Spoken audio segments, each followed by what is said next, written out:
Okay guys, so welcome na naman again, no? So, uh, okay, ang topic natin ngayon, hindi lahat ng graduate o may tinapos college graduate or sabihin natin may experience ay papasa, no? Okay, so kailangan i-expect mo na yun. Kasi yung tinignan nila guys, kailangan meron kang skills. Kaya ano yung skills na yun? Kailangan marunong ka makipag-communicate sa customer. Kasi yung magiging trabaho mo makikipag-usap ka sa kliyente, either voice or voice, o ibig sabihin yung sa email, sa chat, or voice, tatawag ka sa telepono, or sa messenger. So, kailangan meron kang communication or soft communication skills na hinahanap nila. Okay?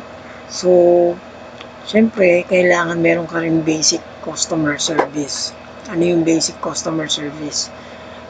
Yun kasi yung guys, yung kailangan respectful ka sa customer or kailangan magalang ka sa customer.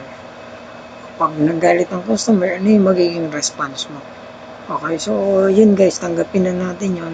Truth about call center job application, hindi lahat ng may tinapos or may experience is matatanggap. Okay? Minsan pa nga yung mga estudyante, yung pa yung natatanggap. So, depende sa skills mo guys. Okay? So, yun lang. Thank you so much. And, pa-subscribe naman and sa ating YouTube channel and then pa-share ng ating video. Thank you so much.